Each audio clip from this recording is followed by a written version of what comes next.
Hello and welcome to Stretford Paddock. This is the Paddock Podcast. I'm joined by Jay Motty. How are you? I'm alright. I'm allowed to touch you. Fuck off. Oh, that's too early. Sorry about that. And Ronaldo Brown is here as well. How are you? What? It was like 8 different conversations going on right up until the second we were going live. It looks like there. You didn't really like the best one. The best one is I haven't regained focus whatsoever. We're gonna go live, so Ronnie did a sound check. Yeah. We're going to be talking about what's going on. Did you ask me to do that? No, you just did so that. I just like counting randomly. So we're going to be talking about what's going on with Eric Ten Hag and why we still haven't got any answers. Before we go live, so that producer Ethan can hear whether our voice levels are right, we'll often count to 10 in like our voice. So 1, 2, 3, whatever. That's the thing that we'll do. Ronaldo then, the social media person Adam took a picture of us, and Ronaldo just instinctively just started going 1, 2, 3, 4, 5, 6. No one asked him to. No one asked him to do a sound check. His brain just went picture. Nah, it's because there was so much going on. Yeah, man. It was chaotic. And just before we went live, then apologies. Because I'm trying to set a better example and I failed. My brain farted. Talking about lads' holidays and all that, but it's Sam's fault because he's wearing a man bag. So we started getting onto the conversation of lads' holidays because we felt like a man bag is a symbol. And a linen, holidays. Is it a linen open shirt as well? Yeah, he's very much in the Malia. Speaking of holidays, Ten Hag's back from his holiday. Oh, look at you getting it on 1 point. It's not the Bruyne, mate. And he needs to start knowing what his job is. Like there comes a point where have you ever had a mate where he worked at a place, wherever it may be, a restaurant, a business, Greg's and that. Yeah. And you know for a fact, and he knows for a fact, that his boss was interviewing people for his position whilst he was still there. Because he knew about him robbing. Not because he knew about him robbing. Have you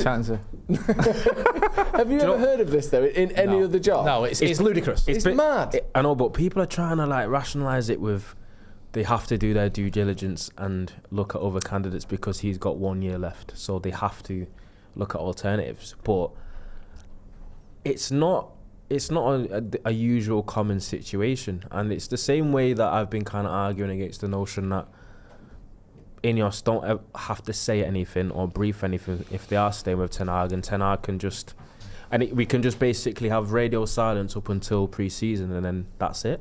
Yeah, something has to be said in the way of a public backing, whether that might be even a contract renewal or something that comes out, because the way that INEOS have kind of dealt with this, if I'm being really honest, haven't been the greatest.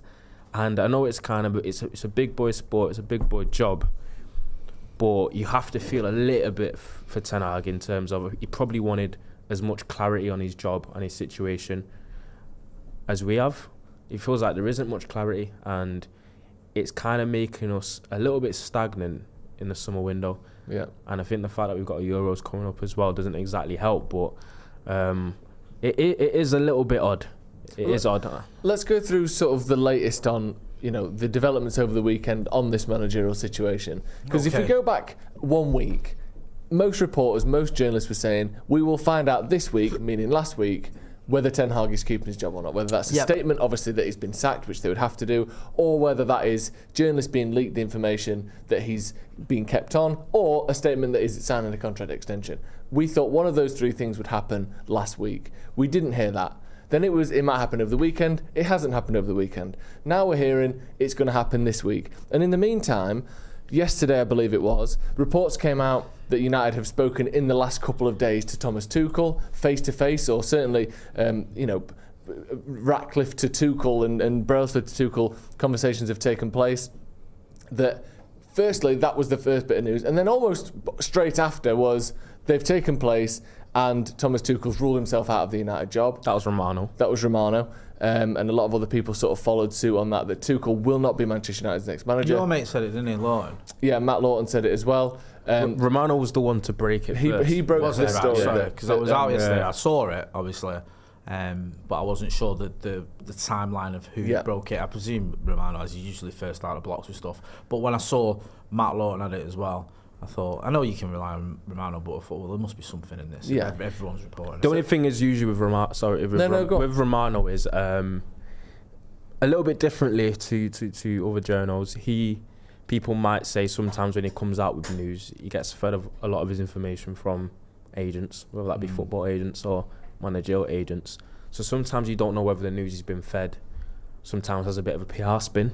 Yeah. So that's why, like Jay's saying, when you wait for the likes of Matt Lawton to kind of then come out and say stuff, then you feel like it does have enough credence. Because when I saw Romano say it, I was like, that probably is true. And probably what happened was Tuchel's agent has seen the reports come out that, or it's been leaked that he had a meeting with Ratcliffe. So then he probably, to kind of protect his client, he's almost made Romano put out a report that made it seem like he kind of rejected the job, or he walked away from the job. So that was the rumour, wasn't it? That Tuchel wasn't happy with these conversations, and clearly United weren't either. I don't think they offered him the job. They didn't fancy you anyway. Yes, it's sort of a bit of a didn't fancy you anyway about it. They've gone their separate ways. It won't be happening. Then there was a report later on yesterday evening that United also don't really fancy Pochettino.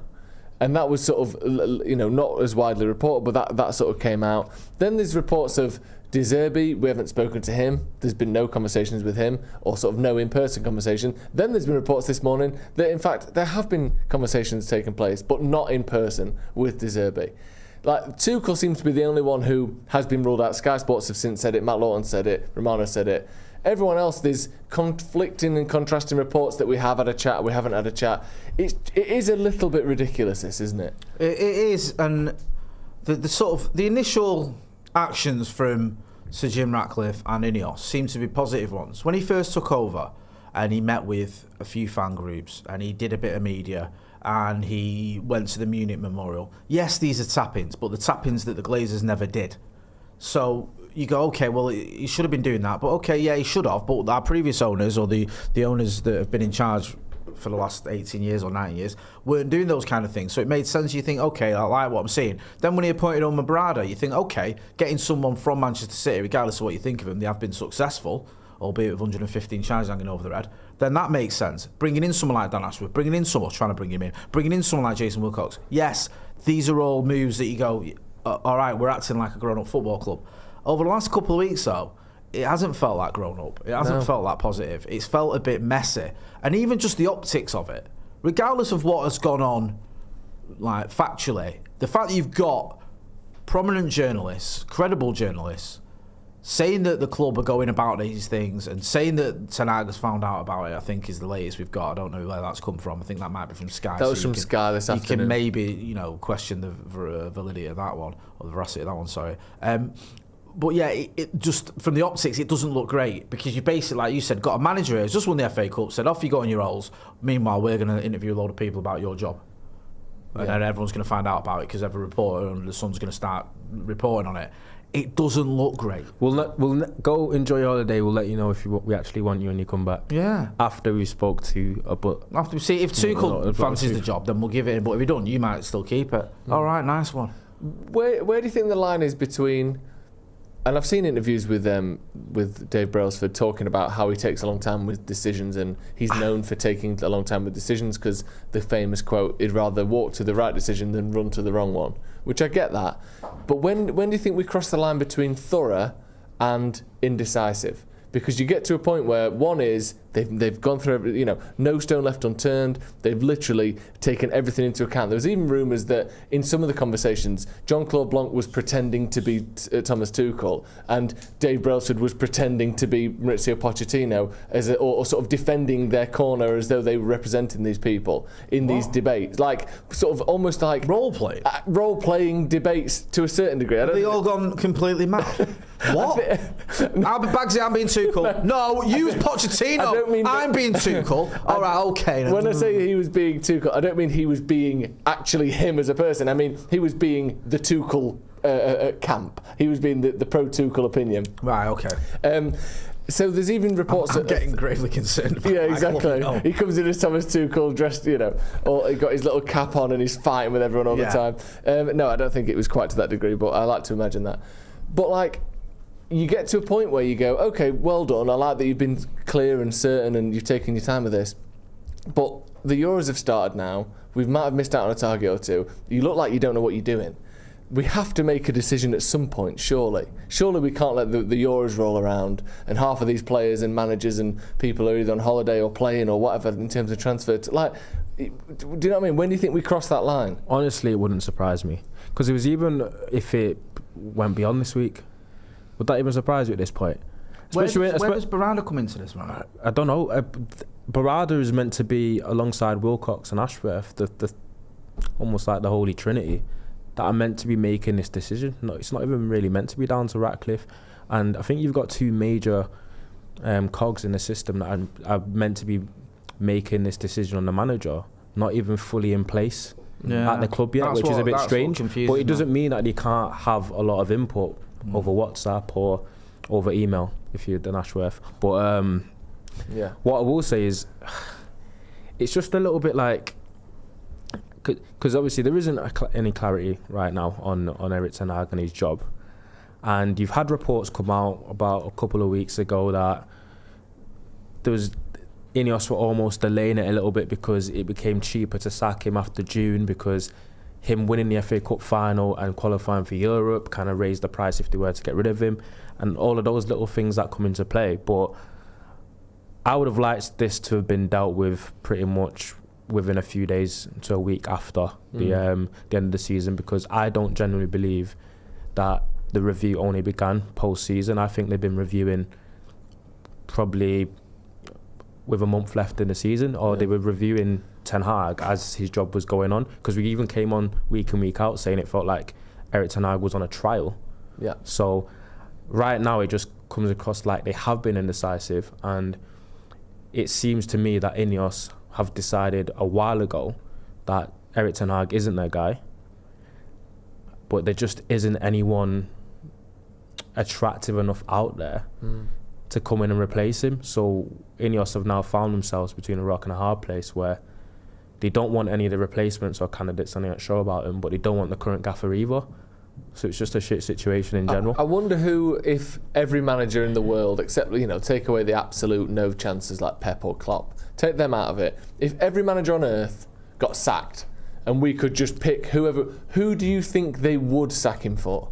Who do you think would be top of their list should everyone be available except the absolute impossibles that are Pep and Klopp? Do you know what I mean? Like, yes, the manager market isn't great at the minute, but what man on the planet or woman on the planet would they be like, he's gone the day after the cup final, we need this guy? Who do you think that is? They might have gone for someone like a Nagelsmann if he was available, maybe. Someone like that, maybe. I don't know. Probably not Zidane. I don't think he fits that.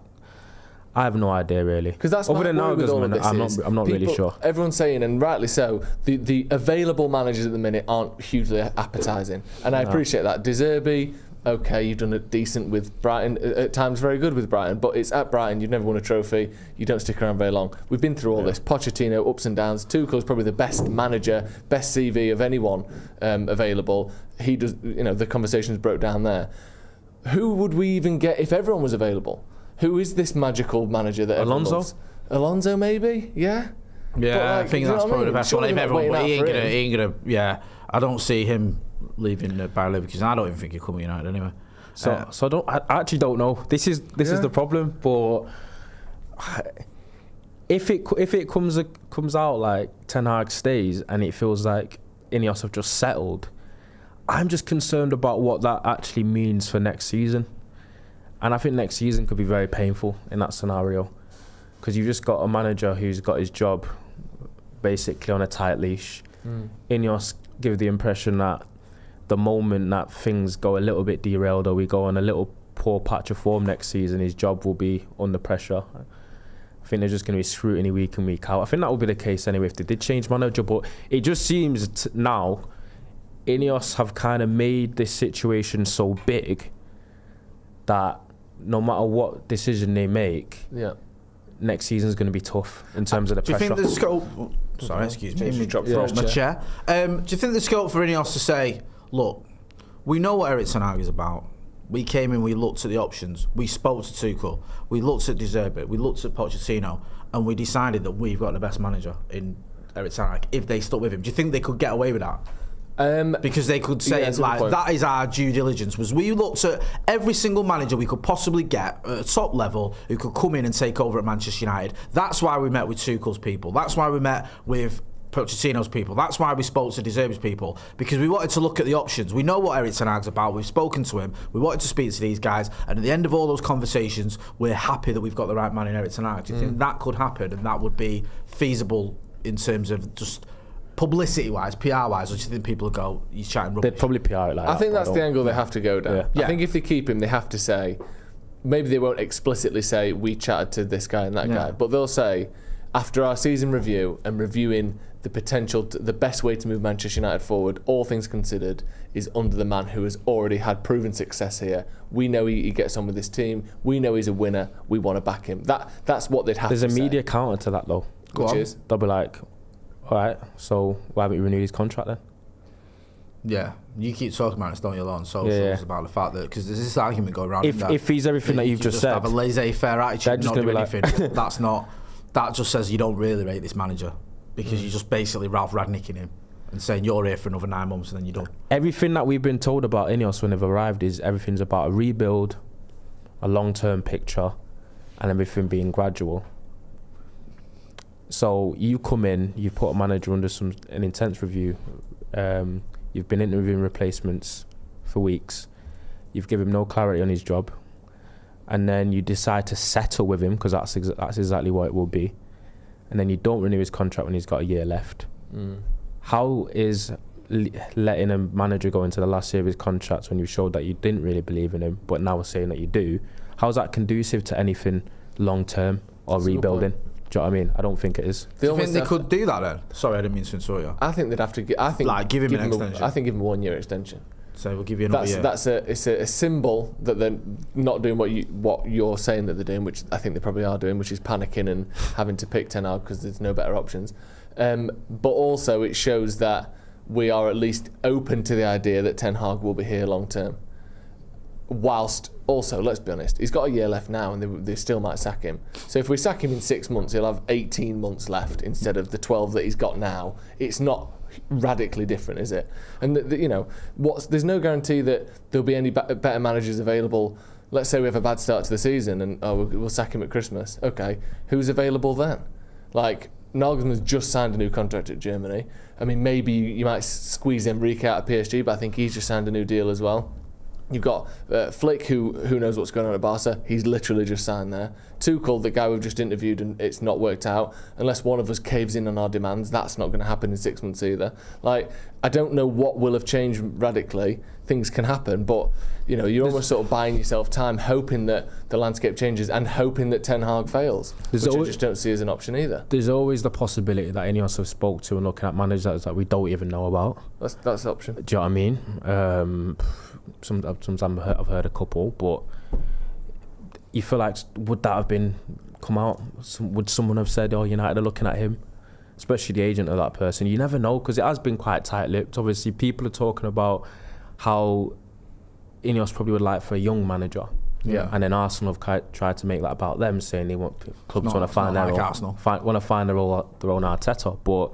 Well, what? Do you know what I mean? Basically, they've gone like full scouts. They've invented young managers. Yeah, that's what they've done, exactly. What are you on about? But when you look out there, I don't know, there's not really that many. I think a couple of people have mentioned a Stuttgart manager. Apparently they've done well and he's only like in his early 40s, but it's just the Man United job is such a different kettle of fish and such a huge job that we're in a bit of a weird situation where we almost need success. And there's a pressure for success, and there's not as much patience when it comes to a rebuild because the club's so big and it's used to winning. Obviously, not as much in the past 10 years. That when you are picking a manager, if you are picking a young one,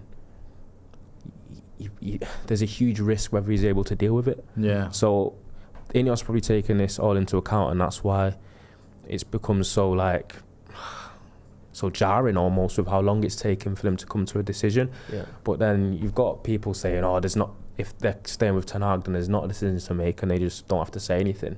But you don't keep interviewing alternatives if you're sticking with him, do you? No. So we can't be hearing on one hand, well, we won't hear anything when Ten Hag keeps his job. He'll just keep his job.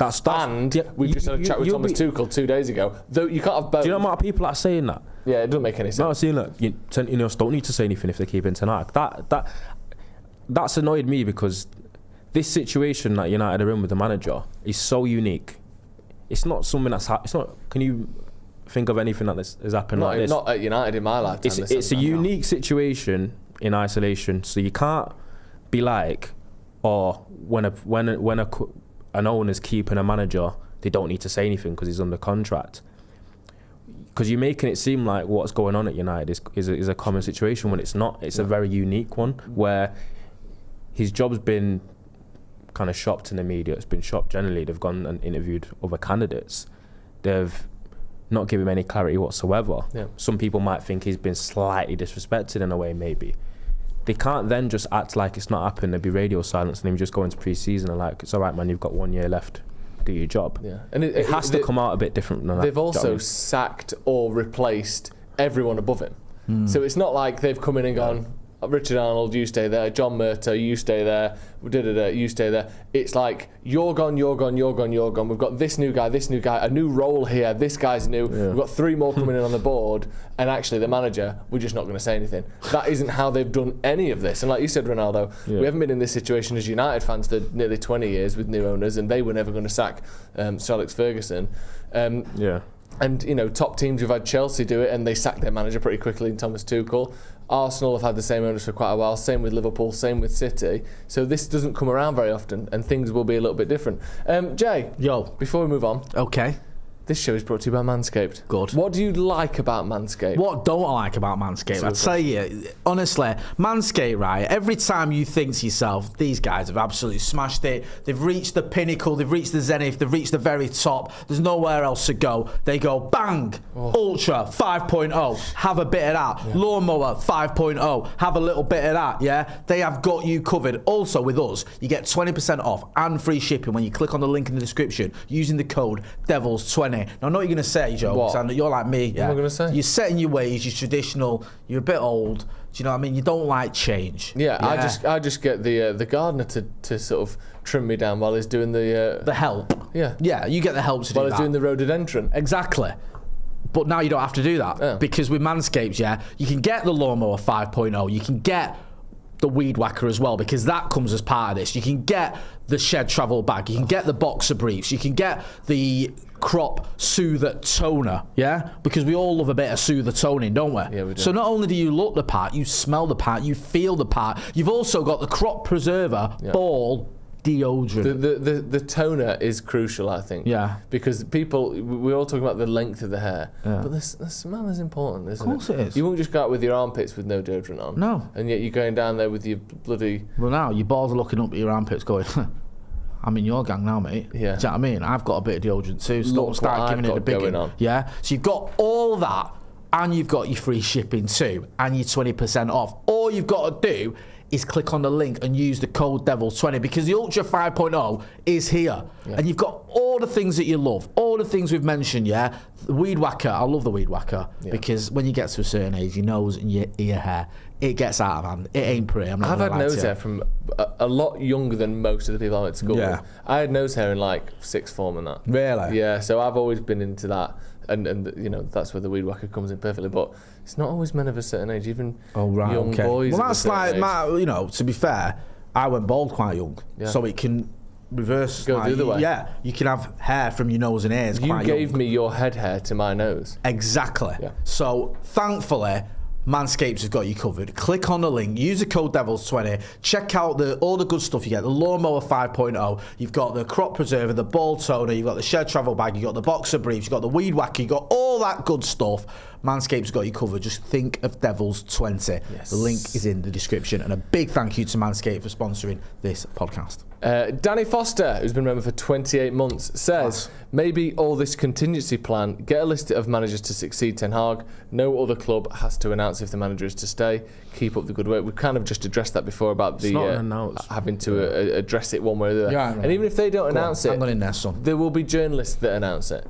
We will get the word that he's staying, that they're not going to sack him, they're not going to bring someone else in. Even if United don't announce that officially, which I think they may well do with a new contract, even if they don't, journalists who have been covering this very closely will say that and probably unanimously agree on that at some point if that is to happen. PJ says, maybe we've hit a level of having managers such as your Sam Allardyce or your Tony Pulis's. We're a mid-table team at best with relegation stats. We're not a mid-table team at best. At best, we're a team that finishes second and does pretty well in trophy competitions as well.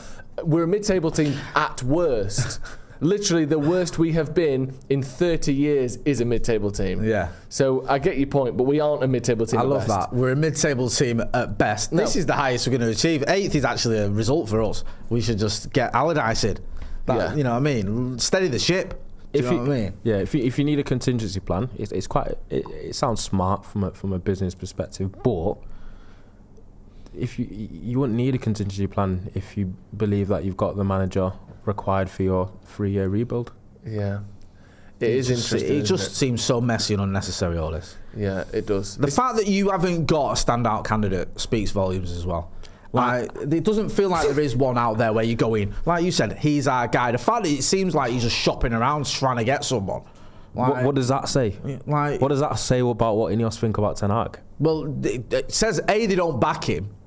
Like, because if they did back him, then they wouldn't be looking at every other manager under the sun. The foray, you know what I mean? Trying to get anyone who seems that they're able. Let's at least speak to them. Why are you speaking to them if you're happy with the manager, though? If I was to play devil's advocate on this, I like that, man.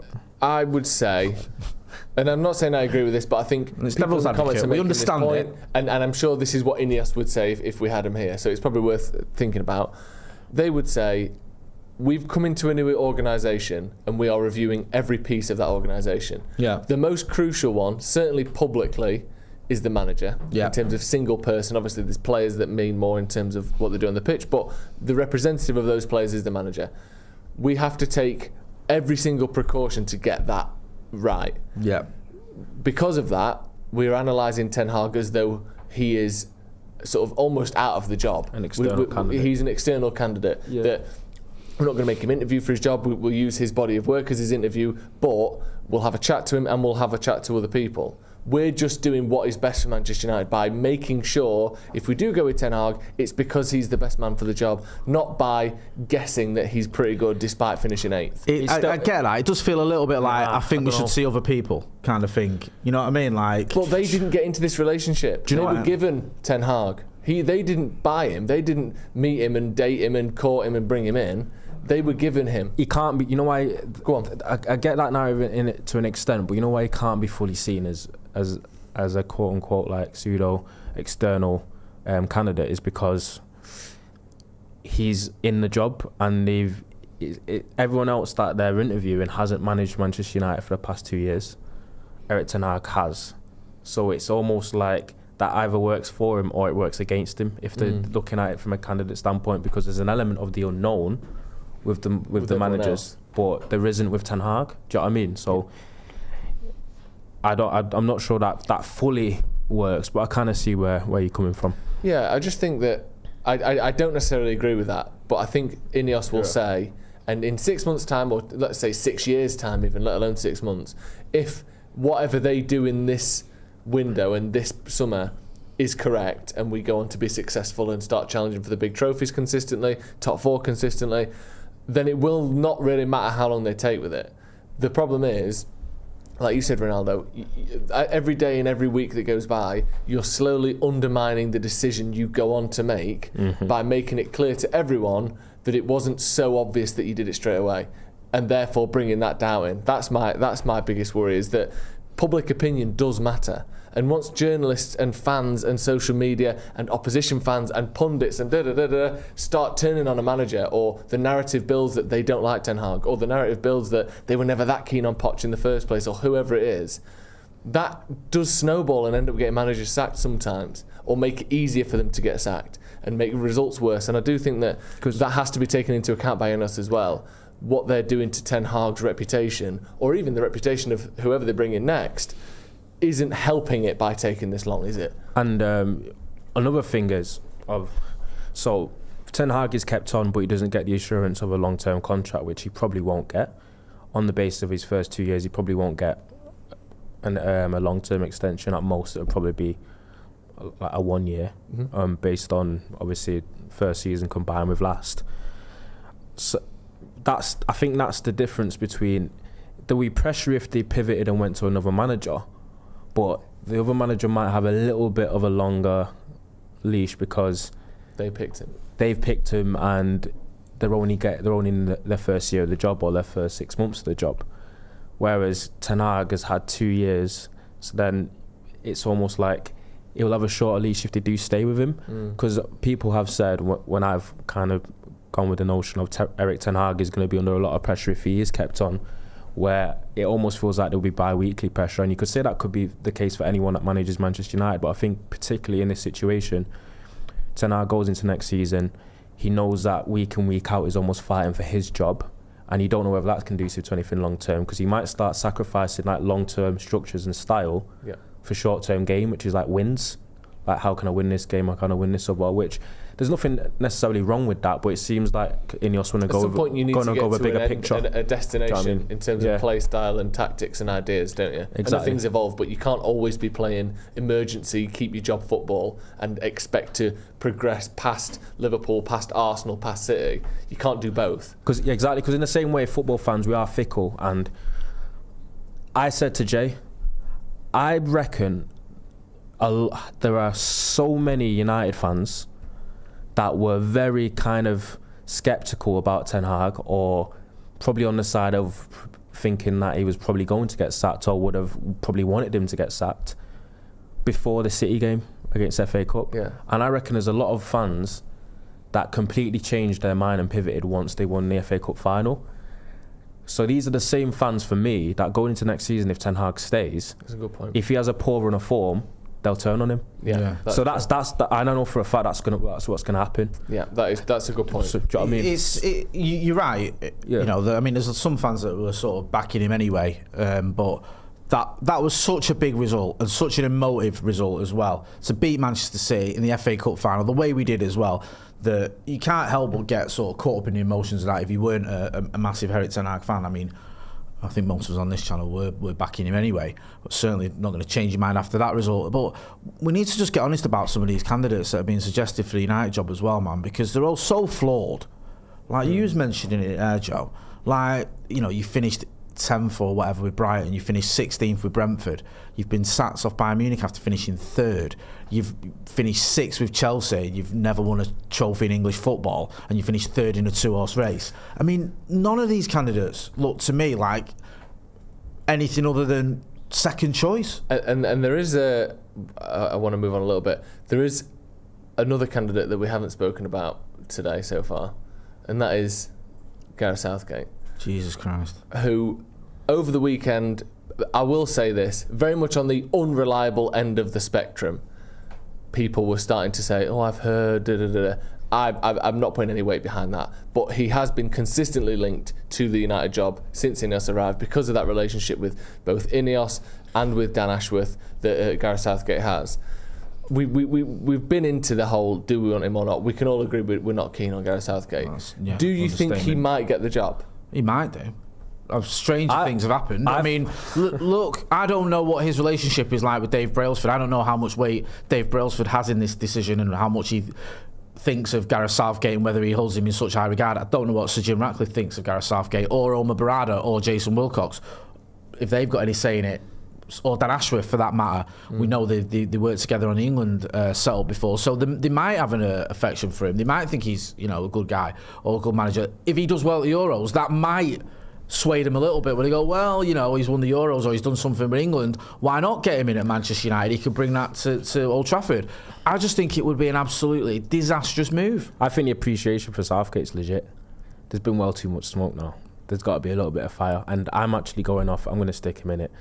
I think back in March, maybe April-ish, I think Steve told me that he heard from a pretty good source that INEOS liked Southgate.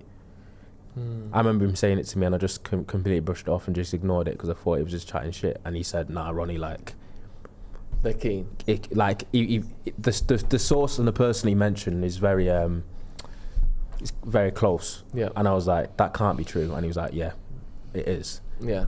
He's not saying that he's going to be. He's not going to be, but he said it's someone that United are like. It's something that INEOS do some people in INEOS do like Southgate. There's no. And I don't think Steve's actually gone and ever said that on camera. So you've done it for him. Up, well, but this was like back in. I was going to say, at April, this point, it doesn't March, really matter because many journalists have said, even if he's not the favourite, some have gone as far as to say we think he's the favourite, that they really like him. Others, and the more reliable ones, tend to say he's not the favourite, but he's someone that is liked by INEOS and Ashworth in particular. I just think I just cannot see it. Is there a worry that if Tuchel or Poch or someone like, I want to say Poch because I'd have much rather Tuchel than Poch. I wasn't really keen on them both either, really. But it's like you've got a managerial market and a pool right now that will probably condense further once the season starts. If you do keep Ten Hag, they might find other jobs or get signed to somewhere else or pledge their future to some other team. Yeah, and then Ten Hag has a bad few games, bad month, has a poor start, pressure piles on him. INEOS have got a quick trigger with him anyway. The fans will probably turn on him, the same ones that romanticise the final probably. And then he gets sacked, and then you look into the manager market and then you're like, who's available? Yeah. And then you've got a certain rabbit tooth fella in a suit. It's not happening. Primed and waiting. I genuinely can't imagine it happening. It cannot be the case. That is my biggest concern. I think they must know, if nothing else, the fan base generally would be so against the thing is though, Ronnie, like everything you've said, right, I get fans can be fickle, but at least with Eric Ten Hag, if things started going a little bit south next season, you could go, all right, there'll still be a lot of fans who'll go, he won us back-to-back trophies, we beat City in the cup final. Unless it goes horribly wrong. You go, okay, this manager, he's going through a sticky patch, whatever, let's see how this pans out. Gareth Southgate is going to come into the job, and it's the one thing I see United fans agreeing on, no one wants him. He comes into the job, no one wants him, and he starts flopping straight away. People are going to be like, we didn't want him anyway, and he started off badly. Like, get rid of him. Then INEOS are in that position where they can't get rid of him because he just appointed him. There is no way in hell I could ever get behind Gareth Southgate as manager of Manchester United. And actually, you know what's mad? I'm proper United. It was like, whoever... I want United to win. I'm United first. I'm not player FC or this kind of manager FC or getting attachment to who the gaffer is. I'm attached to Manchester United, and if we're doing well and being successful. So then... But if Gareth Southgate comes in, that would be the first time that I'd actually be conflicted. I think I'll be watching games where... We'll go 1-0 up and I'll jump up and I'll rave and I'll be excited, and then I'll be like, oh shit. You're going to be one of them guys. Southgate's the gaffer. How would you sit on the fence, or where would you come down if Southgate was appointed? Is that someone you go, right, okay, he's here now, he's a United manager. My default setting is I back the club, I back the manager and the team and get behind him. Yeah, I'd be furious that Ten Hag got sacked for Gareth Southgate, and I would make that abundantly clear for quite some time. Yeah. But I wouldn't be wishing United lost games or hoping he gets sacked or wanting us to finish outside the top four so he gets sacked. Yeah. I'd be looking for the positives and hoping that things went well. But I can't... It's so ridiculous to me that it's almost like talking about whether Steve was United manager or not. Yeah. It's just ridiculous. We've got a few super chats. Brian Casey says, with Tuchel out the running, there is now no one out there that's an improvement on Ten Hag, in my opinion. We have to come out and back him. BM says, why can't we think outside the box like Liverpool? Wait to see how that goes before we start praising them, because they've had one good manager in 35 years. So we can't go and say, Liverpool have smashed it. Their new manager hasn't managed a game for him yet. The one they got, Klopp, was an obvious choice as well. I wanted him. Yeah. There's a video, one of my early videos on Full Sam Devils, he said we should go for Klopp. Yeah. So, when obviously Fergie was retiring. So I don't think that was necessarily like, I can't believe they managed to get, where did they find Klopp from? He won back-to-back Bundesliga titles and got to the Champions League final, back-to-back Bundesliga titles and got to the Champions League final. He was like an obvious choice. Yeah. And the thing with Klopping. The thing with Klopp as well. I'd actually love that. Not that once and I gone, but just to see the Scousers lose their mind if Klopp came in. Yeah, the thing with Klopp is, when was it? He was there, 2008 to 2015. Yeah. They won those tournaments whilst Bayern Munich were getting to Champions League finals and winning Champions League finals. It was in and amongst that Klopp's Dortmund won back-to-back Bundesligas. Yeah. No offense to Alonso, they've had an incredible season. But it wasn't this stumbling, coming to a decline Bayern Munich. It was one of the best Bayern Munichs ever. Yeah. and they still got back-to-back Bundesligas in that time. So that is, like you said, he was hardly a secret, was he? No, he was very highly regarded. He was. Glenn F, who's been a member for 39 months, thank you, Glenn. Well done, Glenn. Says, why did INEOS have to say anything at all? Has nobody thought they might be worried that he'll walk? Offered new terms. I wonder if this gets read. It will get read. Thank you very much for sending it. It's so rare that you see managers quit, isn't it? Regardless of where they're at, or unless it's someone who's just a twat. Isn't there a Joe financial sort of... Typically, managers don't leave jobs without getting financial repercussion to quit. Usually, yeah. Or a lack of financial you'll get, you're not going to get that payoff if you've quit. Yeah. I don't know how it works, but I'm imagining it's not beneficial to the manager to quit. And also, look, Erik Ten Hag's not a stupid man. He knows if he quits United, no matter where he goes, he's probably going to take a step down. United is still one of the biggest clubs in the world. It's. I know if you think you've been mistreated and it's not just about that. There's other considerations. I get it, but the United job is one of the best jobs in football in terms of the stature and the size and everything that comes with it, the pay. And it's like, if you're going to leave, he'll probably end up, there's talk of him maybe ended up back at Ajax or whatever. That is a step down. No disrespect to Ajax. I know they're a massive club in their own right and, they're the biggest Dutch club, but they're not the same size as Manchester United. So I'd hate for it to come to that, and I hope it doesn't. To Southgate?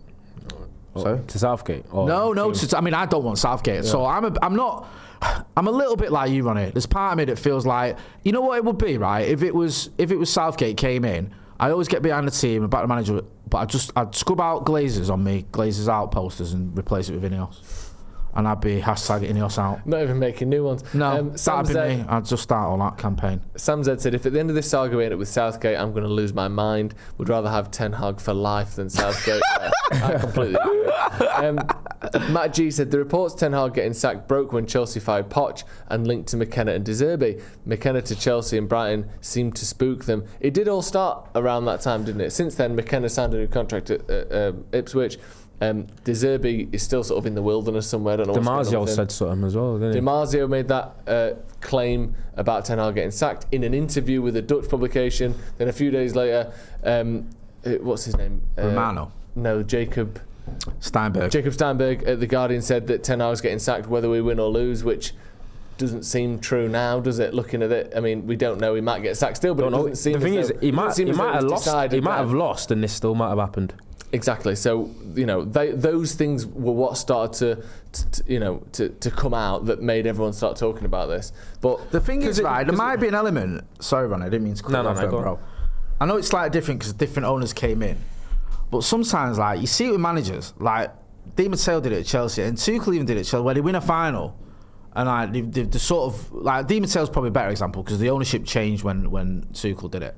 Where they were in the final, almost begrudgingly, they kept on. Yeah. The manager, the owners don't really want him, but they're like, we can't really sack him. I know it's a Champions League final. It always ends up here. Yeah, I know it's a Champions League final, so it's different than an FA Cup final. But it's a similar thing where you never felt Di Matteo was Roman Abramovich's guy. No. He just won that Champions League final. I think he won the FA Cup as well. He's like, you can't sack him now. The fans love him. So and then 3 months later, when it, like you were saying, right, the results go against him, right? He's gone. Yeah, you know what I mean? It could That's exactly how it would be with Ten Hag. Yeah, it's like, what's that? You've drawn away at Villa. You're done. You're gone. What? Yeah, which is a worry, isn't it? Because it's like we're going. We don't like you. We don't want you here. But you've done too well-ish for us to sack you. So we won't. But then I don't think it's do too well. I feel like the FA Cup final actually didn't make. I think they were just always going to be this kind of thorough, because at the same time there still wouldn't have been better alternatives whether we lost the FA Cup final or won it. Yeah. I don't know, but then you've got this whole narrative that's being pushed by some fans saying that this has all been media created, this frenzy, and that Ten Hag was never going and he's fine and he's staying, and it's all because what's happened now, as I said did I say it to you, Joe, early, that what's happened now is if something's being reported that you want to be true, then people are believing it. Yeah. But if the report is something that someone doesn't want to be true, then they're saying it's bullshit. Yeah. So that's the situation that we're in now, and I'd rather confirmation bias. It's confirmation bias. So that's why I've just come to this conclusion that I want this dealt with or clarified as soon as possible, whichever way it is. And we can actually move on transfer window, look towards next season, put the season behind us. We'll talk about that in just a second. We've got a couple of talking points on the transfers for the summer. Good. Juan Martinez with a super chat says, I'm with Joe's view on Ten Hag. The UK media is terrible. Hundreds of false transfer links every year, etc. Does the club have to answer all of them? No, they don't. Let's talk about the summer transfer targets. Why not? We're all to assume, we're all getting in our head that we've gone from the manager picking targets predominantly to the owners picking targets predominantly, or I don't know where United's scouting department comes into all of this, because they seem to have no control or power or say on anything anymore. It's either going to be, Jason Wilcox and Dan Ashworth, or the manager. We've got hundreds of scouts or dozens of scouts around the world that seem to just be pulling the Football Manager database out their arse, and then we pick from that, which doesn't quite make sense to me. But what does seem to be certain is we are going for certain targets regardless of the manager. Certain names like Jared Branthwaite, whether we go for him completely or not, he seems to be linked. Elise is another one. Do you think we'll see any movement on any of these before we have clarity on the manager? Like, do you think that, are you slightly worried that Elise is going to the Olympics if he does well there? That might change. There's talk of Chelsea being in for him, isn't there, with Elise? Yeah, does that worry you? A little bit. I don't know. It's strange, isn't it? Because so weird from Chelsea, that signing. Though. Yeah, I know. I don't get. They don't need Elise. No. They've got Madueke on the right. They've got Palmer on the right. They've got Kendrick. It doesn't stop them, does it? It doesn't, like, that's the weird thing with Chelsea. Like, they've got that Brazilian kid, Willian Estavio, that's signing in 2025, who's a right winger. They're just kind of loading up on the right. They're basically any young player that someone else wants, they're trying to stack. And I don't know if they see it as they'll invest and they'll always have good resale value because they're young. Yeah. But it just seems like a strange business model that they're operating on. If you're Michael Elise, I don't think going to Chelsea would probably be the best option. I know United aren't in the greatest stage right now, but I think he'd command more game time, he'd probably start more, have the chance to actually build probably a little bit of a decent legacy. But Chelsea, man, they're a funny run club at the moment. To answer Joe's question on whether these signings may still occur, whether we've got a gaffer in or not, I just find it strange that a player would agree to come and sign for a club and get into negotiations when he don't know who the manager they're going to play for is. Yeah. When who the manager is can have a major say-so on how comfortable a player is in joining. Yeah. You might get the likes of Brathwaite that's thinking, the United is too big of a move from Everton to pass up, so I don't really care who the manager is. But for all we know, I know that INEOS kind of want more of a puppet type of gaffer where they're responsible for the style of play and the transfer market. But what if they go and sign a Brathwaite, a Kerkez, an Elise, or a Neves, or the Neves from or a Euro, or the Neves from Wolves, and then the manager comes in, and then 2 games into the season, he's like, all right, I'll play him because you wanted me to play him, but I actually don't really rate Brathwaite.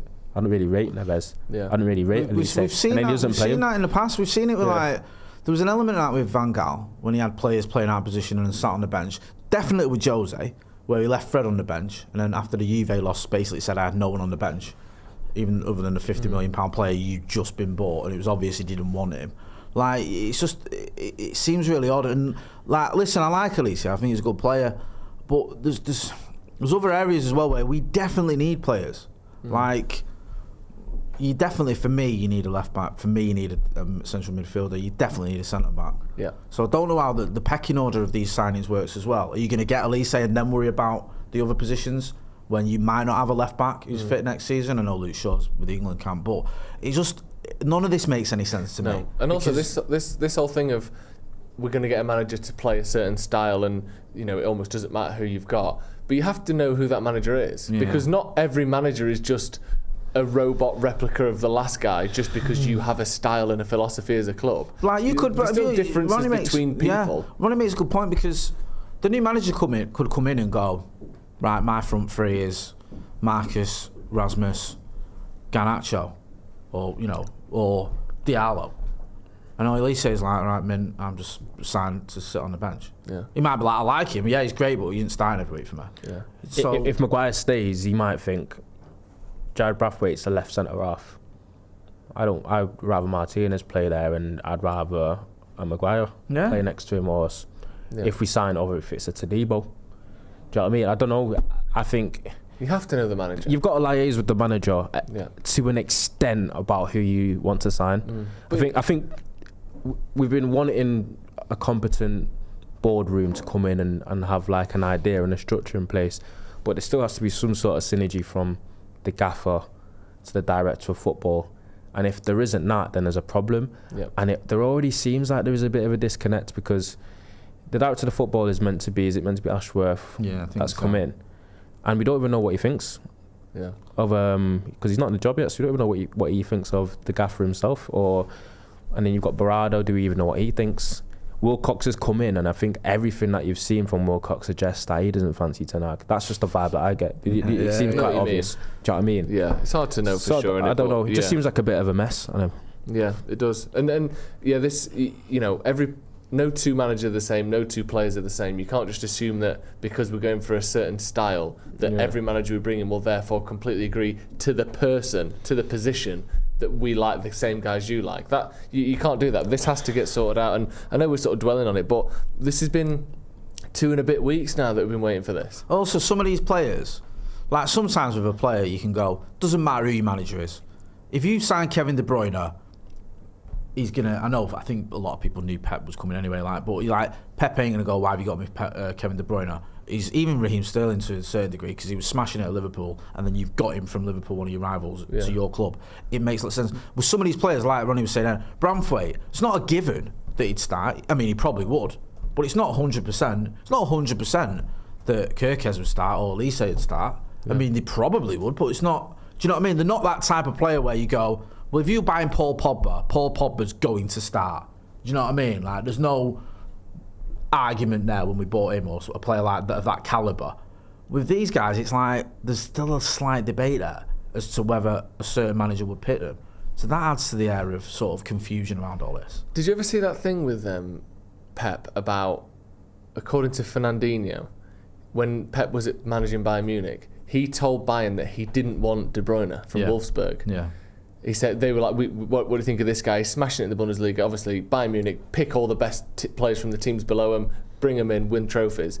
They went to him, do you want De Bruyne? And he went, no, he won't fit the team. It won't work. Then a year later, City sign him, and Pep goes and joins him at City. Yeah. Like, clearly, I think Fernandinho basically said it, that he knew he was going to City and wanted him there rather than at Bayern, where he's going to be leaving at the end of the season anyway. I mean, such a cheeky it's horrible, but such a sneaky bastard. I hate City, but then part of me struggles to feel sorry for Bayern Munich in that scenario anyway. Yeah, exactly. Do you know what I mean? I feel it's just like it is what it is. I mean, it is a bit snaky, but it worked for him. It did. We'll be getting into Wally of the Week in just a second, so start thinking, everyone. Brian Kevill says, was this podcast recorded last week? I know, that's the problem. Nothing has happened. Everything is just up in the air still, except the number of potential replacements for Ten Hag is going down by the day. To be fair, there is a new report that's come out from Romano. He did say the next few hours to the next few days to the next week or so. I love that. I'm looking for someone to lose their head again and just come out with some madness. Yeah. Do you know, last time we saw it, do you remember like when Rio got on that train, he went, Qatar today? Yeah. And he's like, really? He's like, yeah, Qatar today, and then like 2 days later it's INEOS. Where'd you get that from? Yo. Let's just go with that. Do you know what I mean? Like, I want someone to come out, right, that's it. I want Romano just tweet, yeah, it's De Zerbi, here we go. And then you go, really? You go, maybe. I don't know. I'm just sick of waiting. Yeah, I can't be honest. I just thought I'd say something. Like we need a bit of that. A little bit. Do you know what I mean? Right then, Ronaldo, Wally of the Week. What are you saying? Who is your Wally of the Week this week? Obvious one. Jacob Steinberg. Good lad. Good choice. He's been getting a bit of a backlash after. But I don't feel like I even need to give him Wally of the Week. He's been fucking wallied by the United fan base, hasn't he? Can I just say as well, like, I get like there's giving a player a bad rating, right, is one thing. Yeah, it happens. Football is about opinions. Now, if you say you think Kobbie Mainoo had a bad game, I completely disagree. But fair enough, right? If you, however, say you think Declan Rice had a bad game because of Kobbie Mainoo, then I'm sorry, but you are a Wally. And that is crossing a line. And obviously, if you compound that with the fact that he did come out with that article the day before the FA Cup final, and people thought because he's a bit of a Chelsea journal, it's because Poch was sacked and he was almost angling for Poch to get that job, as well as trying to disrupt Manchester United going into the FA Cup final, knowing that if we did win, then Chelsea are getting knocked out of Europe or out of the Europa League. So that's what the brilliant United fan base have, and I agree.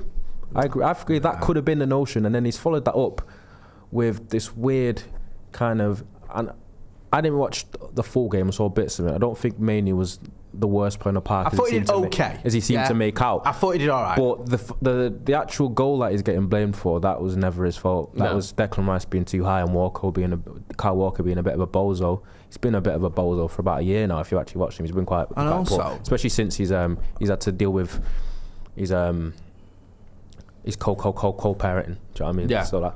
But also as well, Aaron Ramsdale in all of this, is he getting a pass? Yeah, I mean, everyone. If you watch the England game, literally everyone was shit. Not just all right, shit. Yeah, it was.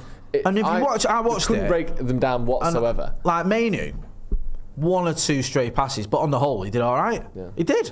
Yeah. And then he's getting singled out, this 19-year-old, because Declan Rice, who's played about 40 times for England or whatever, and he's meant to be the senior guy. Yeah, because he's caught out of position. It's Mainoo's fault. World class CDM. He's meant to be. Yeah. He's meant to be looking after Mainoo in there. He's meant to be the 6 in that scenario, and you're blaming Mainoo. Who's your Wally of the week, Jay? Me and Ronnie was talking about this the other day, and I don't know. It rattled me a little bit, and I kind of think this guy's a bit of a muppet, and it's Neil Maupay. But the whole and I haven't got a dog in the fight as such. Like James Maddison didn't get an England squad, and not James Maddison's biggest fan. He's not a United player. I don't feel like I have to defend him. He's got Spurs fans who can do that. But then Maupay's on his socials with his darts, taking the mick out of him. And I just think, for starters, who are you? You're not going away with the France squad, are you, anywhere anytime soon? Do you know what I mean? You're a bang average. Not even bang average. You thought it was bad taste. I did, and I just thought. And I know it annoyed me a lot, if I'm being honest, because everyone's jumping on it going, oh, he's so funny, oh, this guy, oh, what a legend, he's done it again. I think, no, he's not, he's just a dickhead. Do you know what I mean? I'm sorry, he is, and I just think... I think there's a time and place for banter, yeah. And as much as you might not like the guy, I don't know, man, I think when you're a professional footballer, I think representing your country in a national tournament that happens once every 4 years is like a life achievement almost. It's something that no one can ever take away from you, no matter how old you get. That's something I represented my country at the top level in a national competition, and the opportunity to do so only comes once every 4 years in what is a very short career in being a footballer. So not making it when you're basically just on the verge of making it in a 33-man squad and then getting told that you just weren't good enough will be very, very tough for a footballer to take. And I think you're all for banter, but I think the timing of Maupay doing that, it was just a bit distasteful in a way. Yeah, no, I completely agree. And also, it's one thing. It's easy to take the piss when, maybe he doesn't understand that because he's never been fucking close to playing for France.